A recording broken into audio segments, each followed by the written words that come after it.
Let's do some wondering. You know, it's not unusual for the scriptures to lay out a preposterous idea that, all of this multiplicity that we see is illusory, and that it's not what it seems, that it's one without a second. We hear funny things like there is no such thing as a past and a present and a future, and yet here it is. We seem to be living in it, experiencing it. And so how does this happen? Do we need a book to tell us? If these things are true, they should be somehow apparent. So I was laying there taking my nap today, as it were, and just kind of wandering and ruminating about these things and wondering about them to see, is there evidence in just my experience of being that points these things out? And I began thinking about a computer and playing a computer game. And I played a game, I guess in the 90s, called World of Warcraft or something like that. WoW was what it was short for, or shortened to.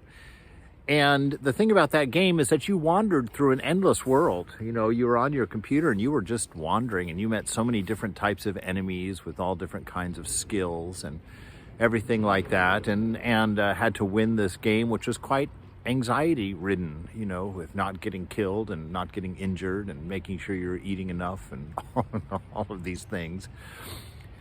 And I began to wonder about the nature of that. All of that world was on a 1-inch squared chip in the computer. Size was meaningless. It had castles and mountains and trees, but they were illusory. They were on a 1-inch chip inside of a box. And all of those various things being presented to me, the orcs and the monsters and the guns and the terrains and the castles and the dungeons and witches and all of those things, in their essence, they were reduced to zeros and ones. Now, what is zeros and ones? Zeros is nothing. One is the one. And by putting the one together with the nothing inside of a computer on a little 1-inch piece of silicon, you can create an endless world with endless experiences to wander through. And so I was looking at the mind and thinking, gosh, that seems rather creative. And yet here our mind is doing the same thing. The mind is plugged into a unity. It's plugged into a one out there. So you've got one and nothing else, right? Now that's dangerous in a Vedantic world, but let's say that. There's one and there's nothing. And your brain is plugged into it, and it's getting the same flow of information in through its pipes, but it's going to break those pipes into 5 different pipes and run them to different areas of the brain. And these different lobes of the brain are going to collect this information, which actually is in the same format for any of the lobes receiving information, but each lobe is going to interpret that information differently. Things going into the lobes by the ears is going to, make sound, and then the ones that get the information from the eyes are going to interpret it as light, and so on. But what you're getting is information that's coming into you from a unity, from a oneness. So you're getting perhaps zeros and ones, as it were. I don't know about that one, so let's play with it. So you're getting this information coming in through 5 pipes going into 5 sections of the brain that's being interpreted in different ways and painting a non-existent world for you.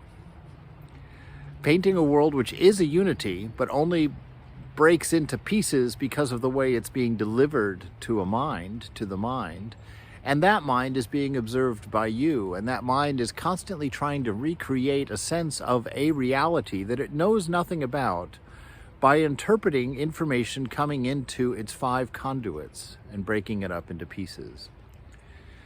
So, how do we know what's really there? How do we know where this information is really coming from? Or maybe it doesn't matter. Maybe there's an isness when the mind is, let's say, disabled, let's say quieted, turned off, so that it's not doing any interpreting.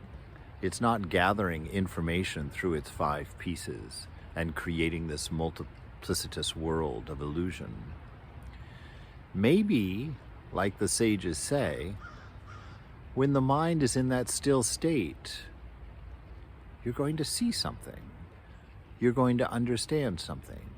And just like our vlog yesterday about the notion that thinking and is all of this noise, and that thinking is just a very rudimentary, small aspect of intelligence. But the greater forms of intelligence, beauty and love and joy and all of those things, lay around the periphery of mind. And it's they that reflect clearly in a still mind. And then you would get this notion of real knowledge. You would get this notion of oneness, because you're not paying attention to the senses that are breaking it up into 5 pieces and painting a wonderful illusion of the many.